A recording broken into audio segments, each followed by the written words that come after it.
Agora o NTV News. Incêndio destrói parte de fábrica de calçados em Patos de Minas. Vítima de tentativa de homicídio, pai e filho são baleados no bairro Quebec. E você vai ver também. Homem é encontrado morto em quarto de hotel em Patos de Minas. Corpo de rapaz que estava desaparecido é encontrado no Rio Paranaíba. Prefeitura de Patos de Minas vai assumir parte da conta para consertar a Ponte dos Vieiras. Moradores reclamam de transtornos provocados por esgoto e buraco em obra da Copasa. Mãe diz que a prefeitura está se recusando a oferecer transporte escolar para a filha. Casos de Covid reduzem e boletim confirma 164 novas infecções em Patos de Minas. Internações mantêm números estabilizados nas redes de saúde. Tem ainda a análise da notícia e muito mais informações nesta edição de terça-feira do NTV News.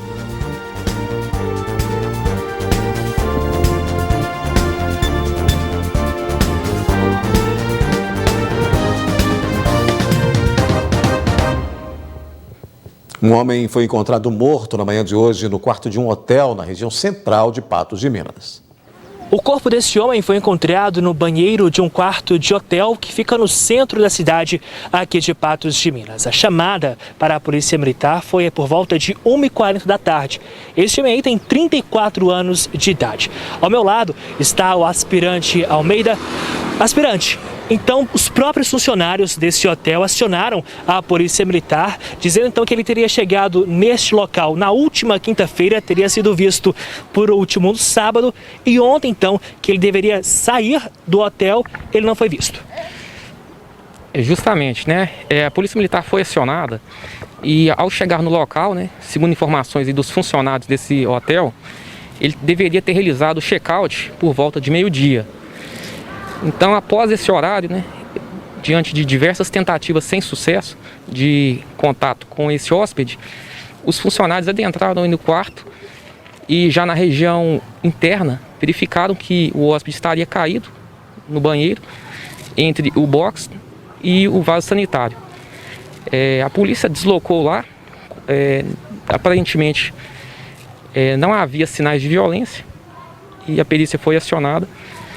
O corpo foi liberado ao IML e as causas da morte ainda estão sendo investigadas.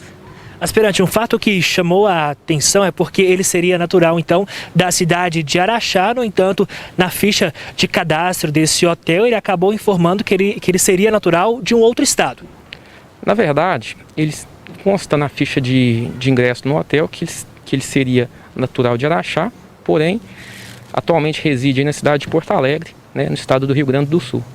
E o que ele teria vindo fazer aqui em Patos de Minas ainda não foi possível se constatar. A Polícia Militar ela não possui essa informação. Pelo menos 3 pessoas foram presas no bairro Aurélio Caixeta, suspeitas do crime de tráfico de drogas. Nessa ocorrência foi apreendido aí uma barra, 3 tabletes, um cigarro de maconha, uma porção de cocaína, R$ 199 em dinheiro, além de 2 aparelhos celulares. Tudo aconteceu aqui no bairro Aurélio Caixeta. Segundo as informações, a Polícia Militar fazia patrulhamento de rotina por aqui. Quando chegaram até a praça do bairro, viram 3 homens, sendo um de 22, outro de 25 e ainda um homem de 30 anos de idade. Segundo o que foi apurado, estes 3 homens estariam fazendo uso de drogas nesta praça. A polícia então fez a abordagem e foi até uma residência depois dessa abordagem. Essa casa fica aqui, na rua Grécia, também no bairro Aurélio Caixeta. Nessa residência, então, os policiais fizeram buscas e encontraram um tablete, 3 barras, uma porção de cocaína, além dessa barra, desse tablete, um cigarro também de maconha, R$ 199 em dinheiro e 2 aparelhos celulares. Diante dessa ocorrência e também dessa apreensão desses materiais, a Polícia Militar encaminhou estes homens para a Delegacia de Polícia Civil e o material foi apreendido. No bairro Quebec, pai e filho foram vítimas de uma tentativa de homicídio ocorrida no início da tarde de hoje. Um suspeito do crime foi preso pela polícia. O crime aconteceu na manhã desta terça-feira no bairro residencial Quebec, em Patos de Minas. Pelo menos 2 pessoas foram baleadas. Uma delas, em estado grave, foi levada para o Hospital Regional Antônio Dias, aqui em Patos de Minas. As vítimas são o seu Honório Apolinário de Oliveira, de 62 anos, e também o filho, o Marcos Antônio Apolinário, de 32 anos. O pai levou um tiro na mão e no quadril. Já o filho, Marcos, teve diversas perfurações. A perícia vai apurar agora o que aconteceu. O estado é grave, ele está internado no Hospital Regional de Patos de Minas. E a polícia foi muito rápida para tentar localizar o suspeito, que já foi preso, já está na delegacia. E eu vou começar agora com o Tenente Magnus, da Polícia Militar. Tenente, logo depois do crime, a dinâmica dos fatos. Ele chegou, atirou nas pessoas que tinham saído para buscar um andaime e logo depois fugiu. Vocês conseguiram localizá-lo rapidamente? Segundo a vítima, Horácio, ele teria ido, na período da manhã, na casa de um amigo dele, né, conhecido como Léo Verde, né, Leonardo, buscar tábuas para andaime, né? Segundo ele, esse Leonardo já havia datas pretéritas o convidado a ir à sua casa e que, em tese, pediu para trazer o seu filho, Marcos Antônio, para dar a ele um incentivo, sem dizer qual seria esse incentivo. O Marco Antônio então falou para o pai, na época, que não queria ir, porque ele temia morrer.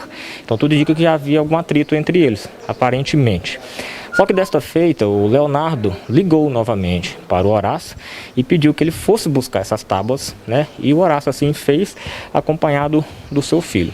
Ele retirou essas tábuas da casa do Leonardo, o Léo Verde, e quando ele estava saindo da casa, né, chegando no cruzamento da Rua 13 com a avenida principal do bairro Quebec, o indivíduo se aproximou dele na esquina, quando ele estava parado na placa, a placa de pare, né, e efetuou o disparo contra os dois dentro do carro. O Horácio alega que o autor do disparo trajava no momento uma calça tipo hip-stop preta, né? E em seguida evadiu. Os dois alvejados, então ele acelerou seu carro até o posto de saúde próximo à sua residência e ele pediu socorro. Ali o carro ficou crivado de bala, várias perfurações e também a vítima. Mas o que levaram a polícia atrás desse suspeito? A informação com a roupa, quem era a pessoa, como que foi? A própria vítima, o senhor Horácio, é que acusa, né, o Leonardo de ser o comandante, o coautor, né, ou mandante desses disparos, porque segundo ele, o Leonardo já havia datas pretéritas o convocado para a mesma situação. E durante as diligências, ele foi localizado numa motocicleta de cor vermelha, uma Honda Bis, tendo na sua garupa uma pessoa com as mesmas características indicadas pela vítima. E estranhamente ele evadiu das guarnições policiais.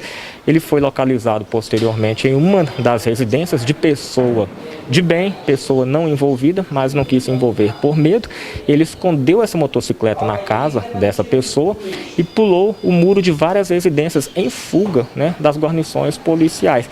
Então, diante dessa conduta aí atípica, sendo localizado também, né, com o suposto autor dos disparos, a sua garupa, e as acusações e as indicações feitas pela vítima, que são precisas quanto às vestimentas, ele foi apresentado aqui à autoridade de polícia judiciária para averiguações. A arma do crime não foi localizada? Até o momento, não. A polícia ainda segue em rastreamento e diligência sobre esse crime, né? Sim, perfeitamente. Elas ainda seguem. Quem tiver informações a respeito desse autor do disparo pode fazer denúncias via ramal 190 ou 181, que nós faremos as diligências e atuaremos conforme prescrição legal. Muito obrigado, tenente, pelas informações. Um suspeito preso nessa tentativa de assassinato e também que culminou com essas pessoas sendo levadas para o hospital regional. Vamos torcer pela recuperação dessa vítima, que é nova, tem 32 anos, e pelo pai também, de 62 anos, que foi levado para o hospital também. As imagens são do Gustavo Brito, Rafael Ribeiro, direto para o jornalismo da NTV. Pois é, ainda hoje a gente vai falar do encontro de um cadáver no Rio Paranaíba e também de um incêndio de grandes proporções que atingiu uma indústria de calçados aqui em Patos. Depois do intervalo, começam as inscrições no SISU. Pesquisa mostra que 2 em cada 3 estudantes precisam de reforço escolar, segundo os pais. E Milton Roberto de Castro Teixeira assume diretoria executiva do Cicobi Credicop.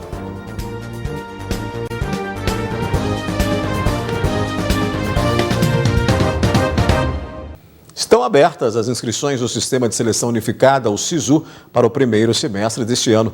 São ofertadas 222 mil vagas para mais de 6 mil cursos de graduação em 125 instituições públicas de ensino superior. As inscrições para o SISU podem ser realizadas até 18 de fevereiro pela internet no site acessounico.mec.gov.br. Podem participar todos os estudantes que realizaram o Enem em 2021 e fizeram pelo menos 450 pontos e também não zeraram a redação. Pedagogia, administração, ciências biológicas, matemática, direito, química, física, agronomia, interdisciplinar em ciência e tecnologia e engenharia civil são os 10 cursos com maior oferta de vaga na primeira edição de 2022. Segundo o Ministério da Educação, 84,5% das vagas são para instituições federais. Pois é, candidatos que participaram do exame como treineiros não estão habilitados a fazer inscrição no SISU. 2 em cada 3 estudantes precisam de reforço escolar, segundo os pais. A pesquisa foi realizada pelo Datafolha, a pedido do Itaú Social, da Fundação Alemã e do Banco Interamericano de Desenvolvimento. Foram ouvidos 1.306 pais de 1.850 estudantes em dezembro do ano passado. A pandemia trouxe sérios prejuízos à aprendizagem dos alunos. Para recuperar, 28% dos responsáveis ouvidos pela pesquisa apontam que a prioridade das escolas nos próximos 2 anos deve ser justamente a promoção de programas de reforço e recuperação. Eles apontam que os estudantes devem receber apoio em matemática, língua portuguesa, ciências e história. Conforme levantamento da organização Todos pela Educação, com base nos dados do IBGE, cerca de 40% das crianças entre 6 e 7 anos não sabiam ler ou escrever em 2021. O ex-reitor do Centro Universitário de Patos de Minas, Milton Roberto de Castro Teixeira, assumiu nesta terça-feira o cargo de diretor executivo do Sicoob Credicopa. O Sicoob Credicopa é a 7ª cooperativa de crédito em patrimônio líquido de Minas Gerais e está entre as 50 maiores de todo o Brasil. A Sicoob Credicopa hoje ela já é muito bem posicionada tanto em Patos como no estado até a nível nacional. Nós estamos entre as 50 maiores do Brasil em patrimônio líquido, que é aquele capital próprio, que você tira tudo, que os ativos compõem todo que tem de dinheiro dentro da Credicopa. O da Credicopa, dos cooperados e os repasses do governo. Agora, o patrimônio líquido é o seu capital. Nós somos a 7ª em Minas Gerais, somos uma cooperativa extremamente forte, mas com a vinda do Milton, que eu estou falando que é o camisa 10, nós vamos potencializar esse crescimento que a Credicopa vem desenvolvendo até hoje. Como forma de dar continuidade aos avanços em prol da comunidade, o Sicoob Credicopa, a partir de agora, tem como diretor executivo Milton Roberto de Castro Teixeira, que nos últimos anos atuou como reitor do Centro Universitário de Patos de Minas. Isso para nós é um momento diferenciado. O Milton agora ele passa a ser diretor executivo da Credicopa e vai agregar muito pelos conhecimentos, pela experiência que ele tem e pelo relacionamento que ele tem dentro da nossa área de atuação. Então, hoje o Sicoob Credicopa, eu tenho certeza que vai ser um novo marco. Estaremos todos juntos imbuídos aí em levar resultado para a cidade, trazer e fomentar os negócios no município e na região onde atuamos. E tenho certeza que vai ser um marco da agora para frente. Pertencer a uma instituição que tem geração de emprego e de renda, preocupação com o meio ambiente, preocupação com o desenvolvimento econômico e social da nossa cidade e de outras cidades também, né, que não é só Patos, me deixa muito motivado, alegre e com um clima extremamente desafiador para fazer novas caminhadas a partir de agora. Neste novo desafio, Milton afirma que não medirá esforços para somar ao time e à comunidade. O que mais me estimulou foram esses valores semelhantes, né? Olhar para a comunidade como um todo, olhar para essa comunidade mais carente, ter uma participação efetiva com a comunidade, isso é extremamente importante. Sempre também buscando as alternativas para o crescimento econômico e financeiro da instituição. Isso me deixa extremamente feliz, porque uma instituição extremamente ética e transparente, isso me deixa com oportunidades e desenvolvimento de várias outras ações que podem ser grandiosas aqui dentro. Daqui a pouco aqui no News, igreja é alvo de furto no bairro Alto Marabá. Corpo de rapaz que estava desaparecido é encontrado no Rio Paranaíba e incêndio destrói parte de fábrica de calçados em Patos de Minas.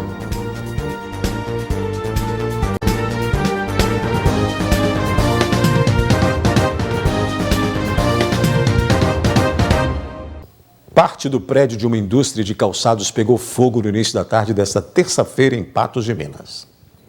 Uma imensa quantidade de fumaça saía das dependências da indústria. O fogo ficou concentrado na área do depósito, onde ficam os produtos que já estão prontos, além dos materiais como borrachas para solados e outros altamente inflamáveis.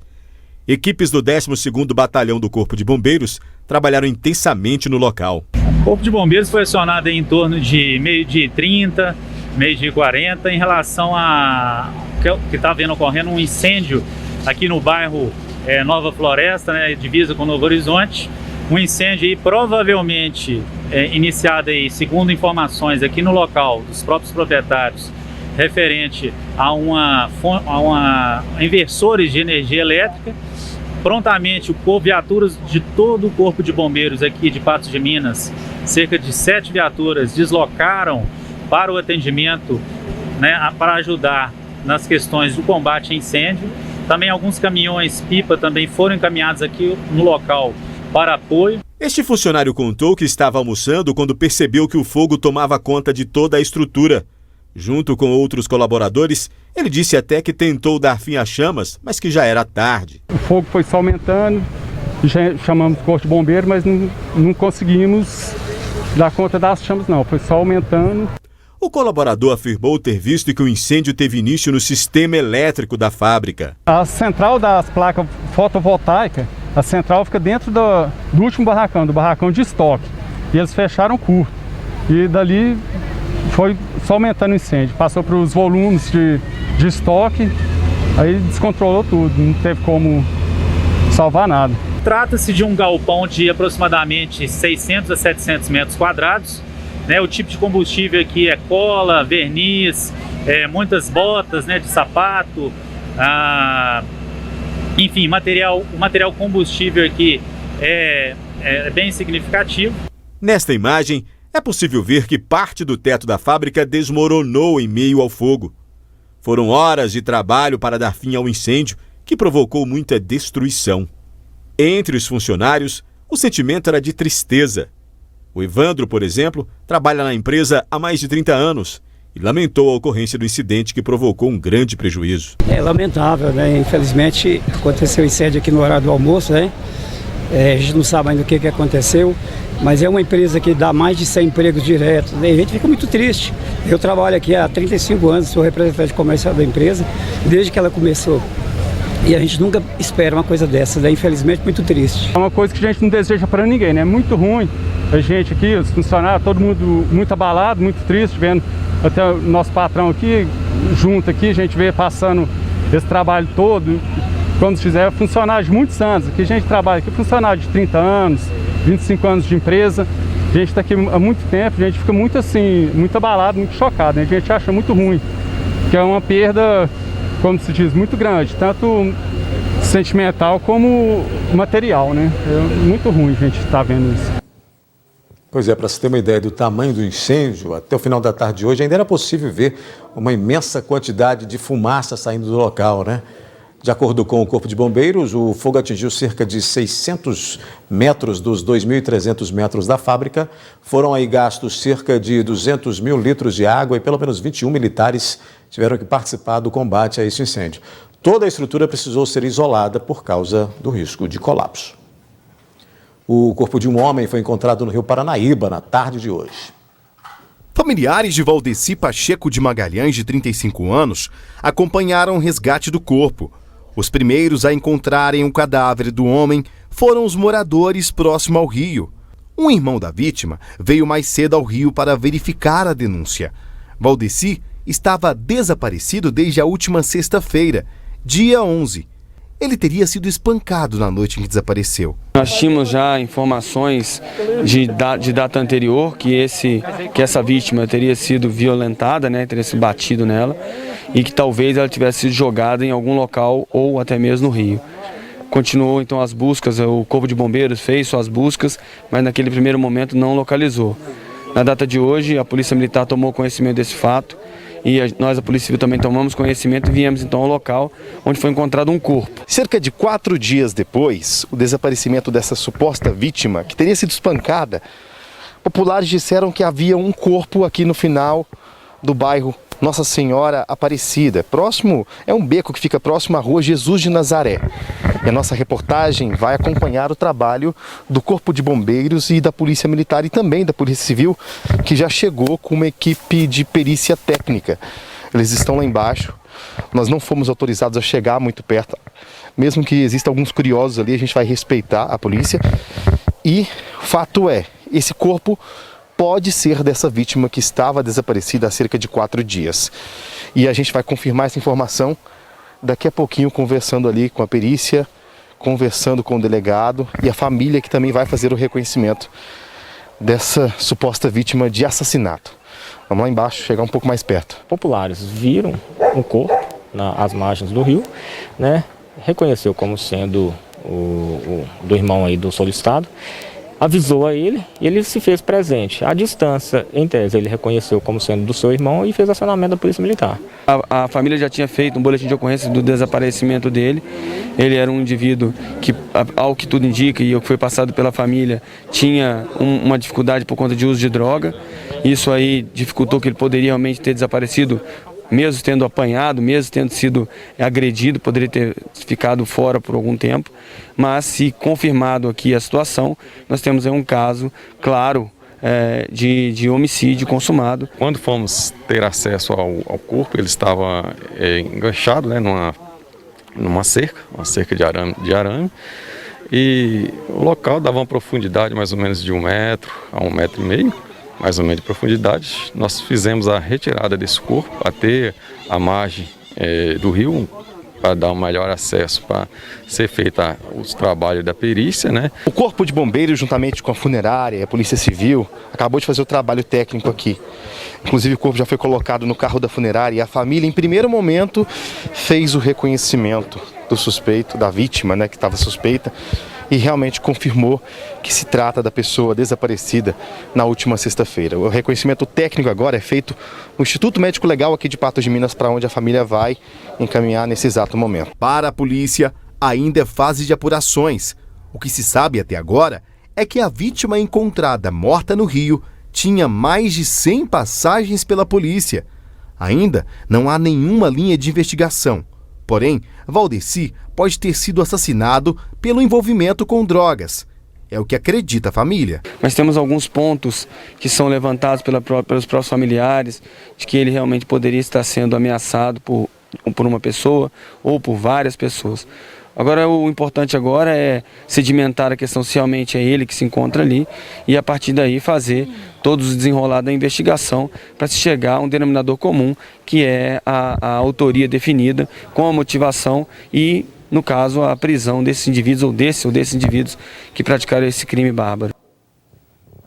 Bandidos invadiram uma igreja e cometeram furto de equipamentos de som no bairro Alto Marabá. A igreja alvo de criminosos é essa que fica na rua José Pereira Caixeta, no bairro Alto Marabá, em Patos de Minas. Segundo José, que é um dos membros da congregação, foi pela manhã que o pastor notou o furto no local. Os principais equipamentos de som da igreja foram levados. Esse é o primeiro crime em 2 meses de funcionamento no local. Quando nós chegou foi aqui agora, né? Aí que nós veio limpar a igreja e nós deparou com isso aqui. Uma situação muito triste. Eles levaram a mesa, né? Que é em torno aí de uns R$3.000 e a caixa de retorno, né? Que eu também é um instrumento que também faz muita falta para a gente, né? Antes de mudar para esse endereço, os fiéis da igreja se reuniram em uma casa que fica no bairro Jardim Esperança. A caixa de som e a mesa eram usados durante os cultos. Sem os equipamentos, fica difícil realizar as celebrações. A gente está começando agora e, inclusive, o pessoal, né, os irmãos estão ajudando, né, colaborando aí para poder estar, né, mantendo o aluguel, né, e os instrumentos, né, que a gente precisa para fazer a obra para Jesus, né? Porque não é só a igreja, não é só isso aqui, né? A igreja somos nós e também a gente vai para a rua, né, para buscar pessoas. Inclusive essas pessoas que fizeram isso mesmo, a gente perdoa e cremos que um dia estará aqui conosco, né, louvando e agradecendo o nome do Senhor. Quem souber de informações sobre o paradeiro dos materiais, pode ligar no 190 da Polícia Militar ou acionar o 181, que é o Disque Denúncia Unificado das Polícias. Pois é, a criminalidade não respeita nem os templos religiosos, né? A seguir aqui no News tem a análise da notícia. Moradores reclamam de transtornos provocados por esgoto e buraco em obra da Copasa.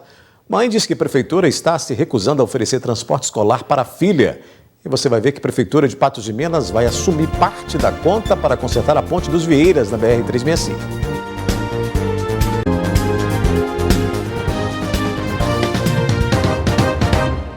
Moradores dos bairros Jardim Panorâmico e Alto da Serra reclamam de transtornos provocados por obras da Copasa, com buraco não fechado totalmente e de transbordamento de esgoto. Lindolfo Alves mora na rua Francisco Vieira da Cunha, no bairro Jardim Panorâmico. Ele reside nesse mesmo local há cerca de 8 anos e sempre quando chove, um buraco em frente à sua casa transborda esgoto, levando sujeira para dentro de sua residência. O homem de 70 anos quer resolver o problema e diz ter tido muita dificuldade para entrar em contato com a Copasa. Tem que acionar a Copasa e a gente tem dificuldade de estar acionando eles, até porque a Copasa hoje tem uma forma de monitorar o atendimento à população através de números que você liga e aí as pessoas lá, você não conversa diretamente com a pessoa. Difícil, normalmente não tem atendente. E aí a dificuldade é maior. Ele afirma que sempre esse fato ocorre e que, inclusive, sua esposa não conseguiu ficar em casa pelo mau cheiro. Todas as vezes entrou para dentro e ficou assim uma imundícia, né? Uma coisa difícil da gente conviver. Isso aí pode-se dizer que causou até uma separação, né? Porque a mulher não quis ficar aqui mais. Lindolfo conta que teve dificuldades para dormir pelo forte odor de fezes, mas que na segunda-feira teve ajuda para limpar o local. Eles foram companheiros, foram assim compreensivos e como eles têm um instrumental poderoso de auxiliar na limpeza, auxiliou bastante e deixou bem melhor, né? Graças a Deus. Foi difícil para dormir, você deita e está sempre sentindo aquele odor terrível, né?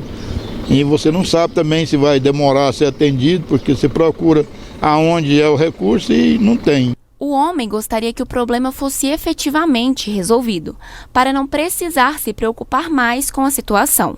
E assim como ele, Sebastião de Jesus também quer um posicionamento das autoridades, referente a um buraco aberto pela Copasa na rua João Pereira Ramos, no bairro Alto da Serra. O local foi aberto e não foi completamente fechado. Sendo assim, há riscos de acidentes. E também a água acumulada na superfície é brecha para a proliferação de mosquitos que causam a dengue. Uma companhia da Copasa veio aí, fez esse buraco aí e deixou isso aí, você está entendendo?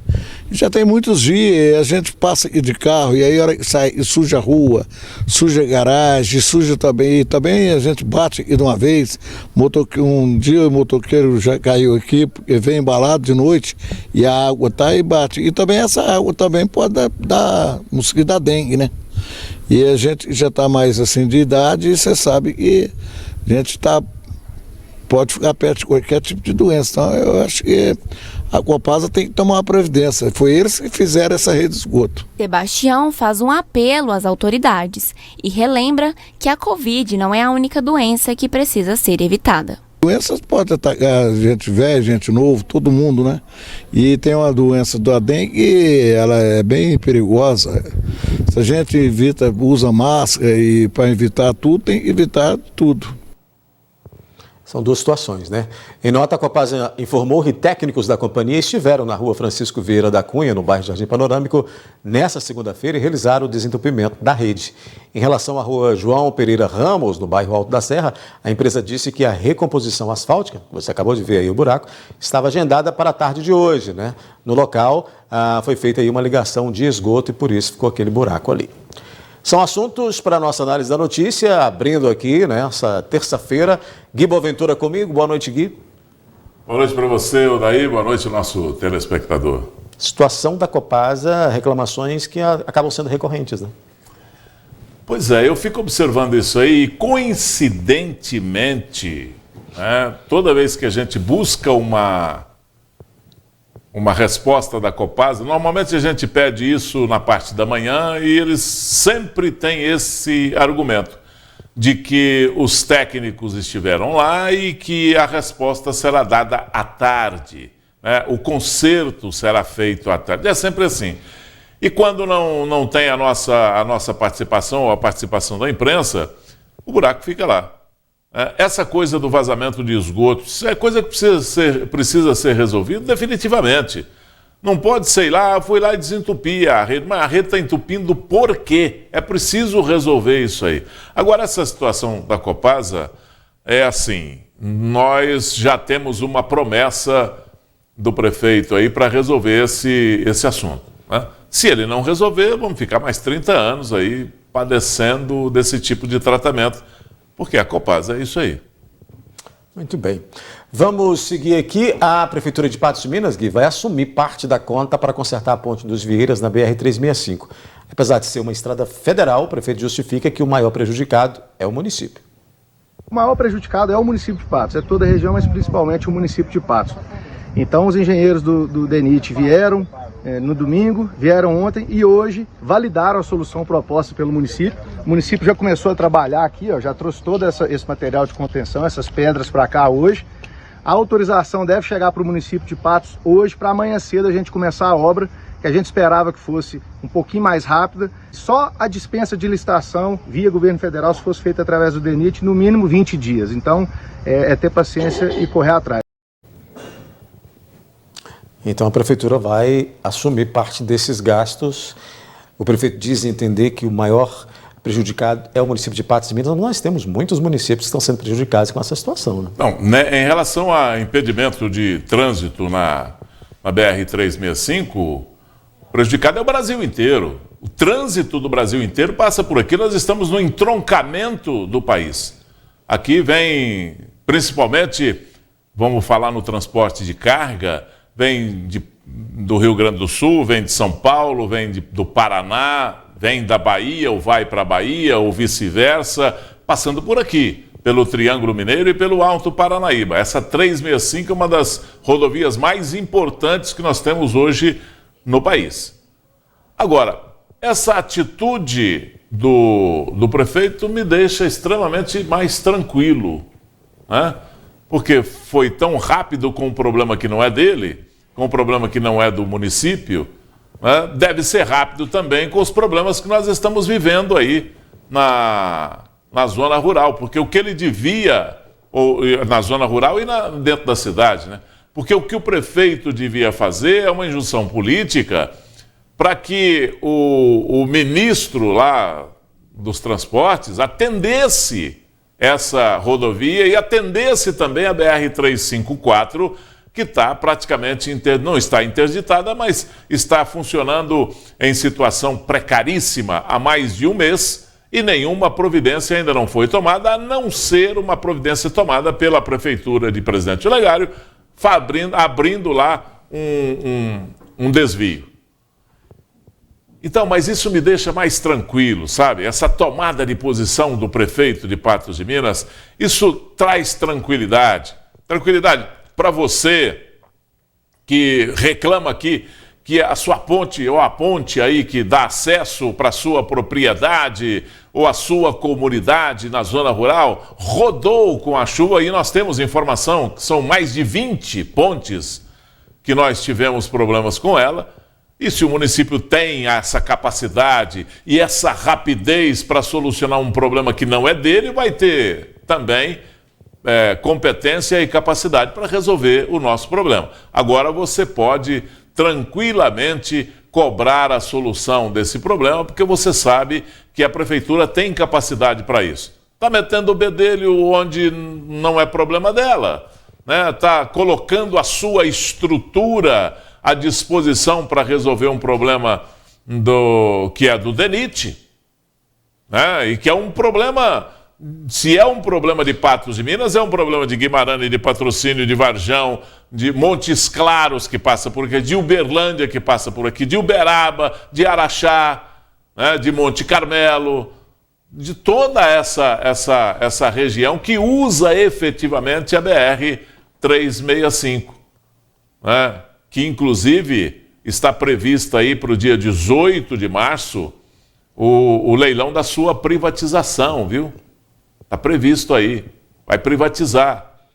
Aí eu quero ver como é que vai funcionar, qual que vai ser a participação política do município de Patos de Minas, porque outros municípios já estão pulando, sabendo que isso é um engodo, depois a gente trata desse assunto.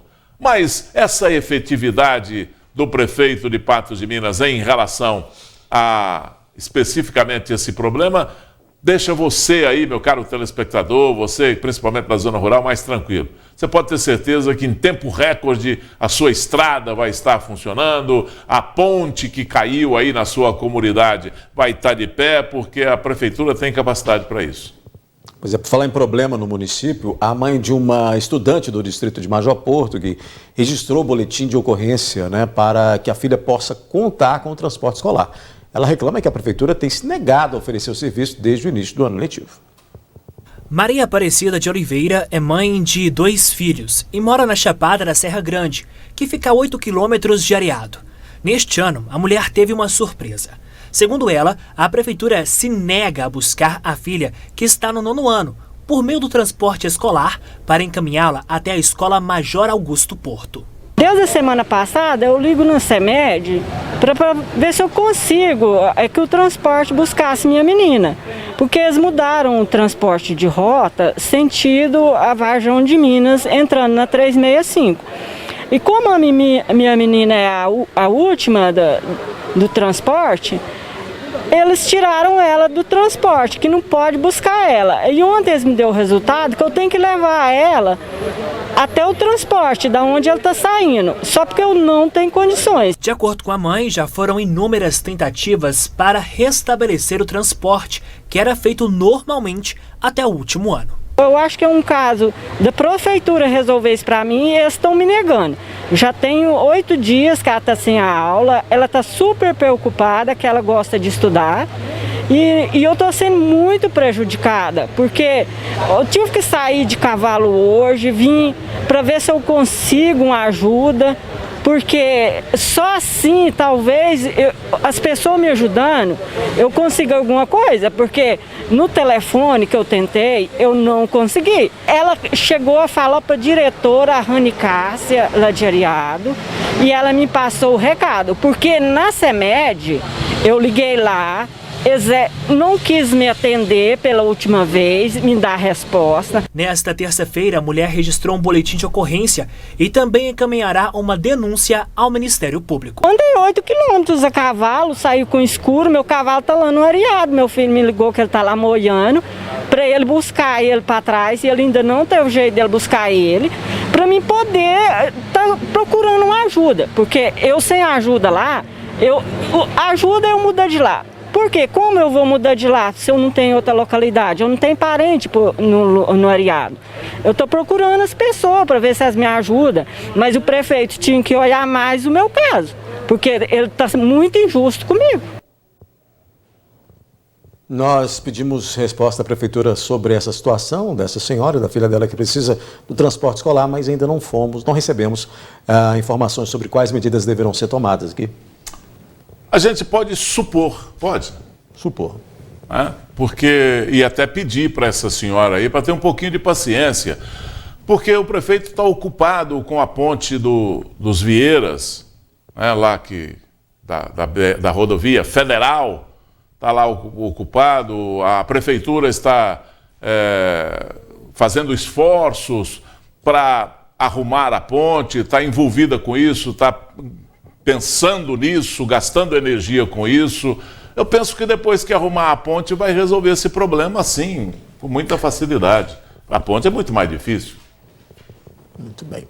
Vamos fazer um rápido intervalo então, a gente faz uma parada rápida aqui e na sequência você vai ver que casos de Covid-19 reduzem. O boletim confirma 164 novas infecções em Patos de Minas. Dados mostram que internações mantêm números estabilizados.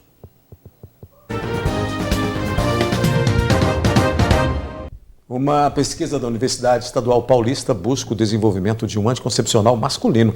A ideia é desenvolver medicamento que controle a fertilidade dos homens. O método mais popular de contracepção é o uso de preservativos, que estão disponíveis tanto na versão masculina quanto feminina. Outra possibilidade é exterminar os espermas por meio do DIU, um dispositivo intrauterino que é trocado após certo tempo de uso. Outro método popular é a pílula anticoncepcional ingerida pelas mulheres periodicamente a fim de barrar a produção hormonal de modo a impedir a ovulação. Até então, a única forma de agir de forma similar no organismo masculino é por meio da esterilização cirúrgica, conhecida como vasectomia, cuja reversão não é 100% garantida. Mas e se houvesse um anticoncepcional para os homens? Não, nunca ouvi falar não. Se fosse desenvolvido, você pensa em utilizar? Eu acho que com certeza, né? A gente não pode deixar o peso somente para mulher, não. Eu faria questão de usar. E é no Brasil, por meio de um estudo da Unesp, Universidade Estadual Paulista, que o primeiro anticoncepcional masculino está prestes a ser desenvolvido. A pesquisa está ligada diretamente na motilidade dos espermatozoides, mais especificamente numa maneira de impedi-los de se moverem em direção ao útero. Esse artigo é interessante, né, pelos desenvolvedores lá dos cientistas da Unesp. Eles buscaram uma forma de intervir na motilidade dos espermatozoides, né? Então, assim, já se sabe que os espermatozoides eles só se tornam ativos, né? Só começam a se mover após a ejaculação. Então, sabendo disso, os pesquisadores descobriram que tem uma proteína que é responsável por essa ativação dos espermatozoides. A pretensão dos pesquisadores é modular a EPIM, o inibidor de prótese epididimária que controla a mobilidade dos espermatozoides e descobrir o que provoca o movimento dos mesmos. Por meio das pesquisas, será possível desenvolver um medicamento para barrar a mobilidade dos espermatozoides com efeito quase imediato. A nova etapa do trabalho, que teve início em 2016, irá contar com o apoio de estudiosos da Universidade de São Paulo e por pesquisadores da Inglaterra e Portugal. E conseguindo modular essa proteína, né, ativar ou inativar ela, consegue-se fazer com que os espermatozoides fiquem parados ou se movimentem, né? E a gente sabe que para melhorar a fertilidade é preciso que os espermatozoides estejam se movimentando bastante. Quanto mais parados, né, que é a causa de muitos problemas de infertilidade masculina, é justamente a falta de motilidade dos espermatozoides. Então, sendo possível, através de um fármaco ou algum medicamento, controlar essa motilidade dos espermatozoides, a gente tem aí um anticoncepcional masculino. Sempre que a gente vê uma reportagem falando de pesquisa científica e que uma universidade está aí envolvida, e a maioria das situações a gente vê a necessidade do investimento na pesquisa, porque isso tudo é que gera ganhos para toda a população e a gente tem investido muito pouco, né, ao longo dos governos do Brasil na pesquisa, no desenvolvimento. Não, e em relação às universidades, isso tem diminuído muito, né? O governo tem cortado muito essa verba, inclusive há uma reclamação, inclusive lá do ministro da Ciência e Tecnologia, de que sistematicamente as verbas estão sendo cortadas, os investimentos não estão sendo feitos, porque além das universidades tem os institutos, tem os laboratórios, os grandes laboratórios que investem nisso, tem a iniciativa privada, mas o grande fomento da pesquisa não é no Brasil, não, é no mundo e por intermédio das universidades. Aliás, as universidades no mundo inteiro recebem incentivo principalmente e em primeiro lugar pelas pesquisas, né? E aqui no Brasil está sendo, infelizmente, está sendo diferente. Aliás, está diferente muita coisa. Vamos atualizar os dados da Covid-19, então, por falar em saúde, né? Aqui em Patos de Minas, o boletim de hoje mostra aqui que 164 novos casos foram confirmados em comparação ao boletim anterior, que está aí na tela. Ao todo, 1.059 doentes se recuperam em casa, ainda é alto esses casos ativos, né? 22 pacientes estão internados, 15 em leitos clínicos e 7 em leitos de UTI. Olha, o número de óbitos subiu para 572, com 2 novas mortes, né? As vítimas, 2 homens de 29 e 79 anos, faleceram nos dias 1º e 2 de fevereiro. Os casos tratados somam 25.405. Quanto à ocupação de leitos públicos por pacientes com Covid, permanece a mesma de ontem, né? 12,5% das enfermarias e 24,44% das UTIs. Esses 2 boletins aí mostram o seguinte: considerando as redes de saúde privada e pública, são 23 internados em leitos clínicos e 15 em leitos de UTI. Não mudou muito de ontem para hoje esses números de internados, Gui. Mas aí nós temos o registro de mais 2 óbitos, inclusive um deles não estava com o esquema vacinal completo, o de 29 anos, tinha comorbidades, né? e não tinha ainda tomado a terceira dose, mesmo já tendo o prazo para isso. Nós estamos numa estabilidade dos casos, mas não necessariamente letárgico, né? Nós temos uma estabilidade, mas com uma mobilização muito grande, porque nós temos um movimento muito grande de entra e sai nos leitos de UTI, de leitos clínicos, e as mortes continuam acontecendo. Nós tivemos 2 mortes aí, um rapaz de 29 e um senhor de 70 e poucos anos. Os 2 com comorbidades, né? É bem verdade isso aí. Os 2 com problemas sérios, com outros problemas sérios que, claro, com a Covid se agravam e acabam levando a pessoa ao óbito. Mas é preciso a gente observar e entender que nós não estamos numa descendência, nós não estamos numa decrescente, nós estamos mantendo o nível de contaminação, principalmente, o que nos preocupa, porque esses casos podem subir novamente, ou podem, como nós desejamos, regredir. Mas é preciso muita atenção. Pois é, e aí a gente está falando de pessoas em idade adulta, né, e até na terceira idade. Mas há uma preocupação também com relação às crianças, que hoje, por exemplo, Minas registra apenas 30% do público infantil vacinado, isso mesmo após um mês de campanha, o que é pouco. Vamos para a escola, vamos vacinar as crianças na escola. É fácil resolver esses problemas. Nós temos a experiência, nós temos o histórico de vacinação no Brasil, principalmente vacinação em crianças. É só pegar o que se aplicava, né, ou o que se aplica em relação à poliomielite e aplicar em relação à Covid. É só isso. Usa a mesma estrutura, usa o mesmo método, que nós vamos rapidamente cobrir essa meta aí de vacinar as crianças contra a Covid-19.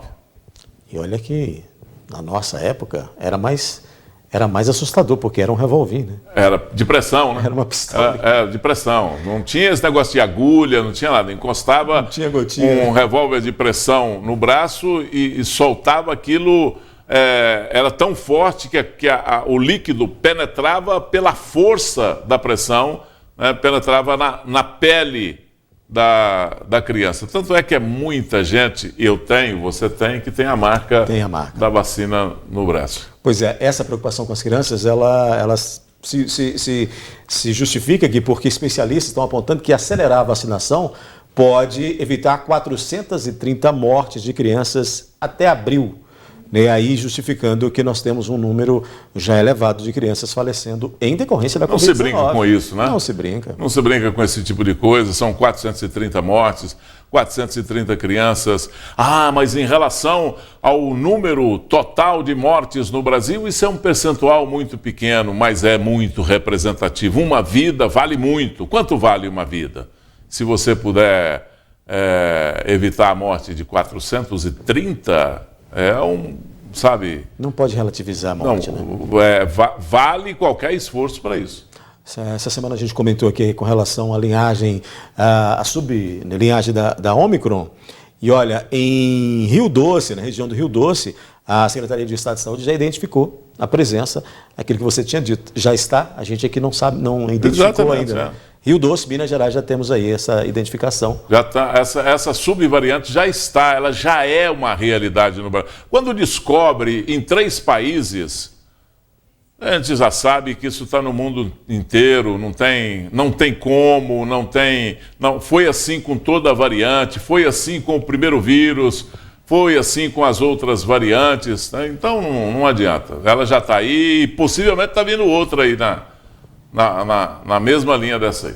O secretário de Estado de Saúde, o Fábio Baquerete, que inclusive está se recuperando da Covid-19, foi diagnosticar a Covid, disse que com relação a essa subvariante aí da Ômicron detectada no interior de Minas, a cepa não deve causar aí um repique de casos, uma vez que o secretário entende que a vacinação tendo avançado evita aí um repique de casos. Casos graves, né? Toda a prevenção ela é aplicável nesse sentido porque, sabe, o descuido contra as pessoas. O descuido é contra a humanidade. Por isso, a atenção é em primeiro lugar. Muito bem, a Análise da Notícia termina por aqui. Gui, obrigado pela sua participação. Amanhã, meio-dia, tem programa aqui Boa Ventura com muita informação. Estarei lá. Amanhã, meio-dia. Amanhã, inclusive, nós teremos a presença da viúva do Marquinho das Bananas, a dona Edna, que vai estar falando no nosso programa amanhã. Obrigado, boa noite ao nosso telespectador. Boa noite e até amanhã.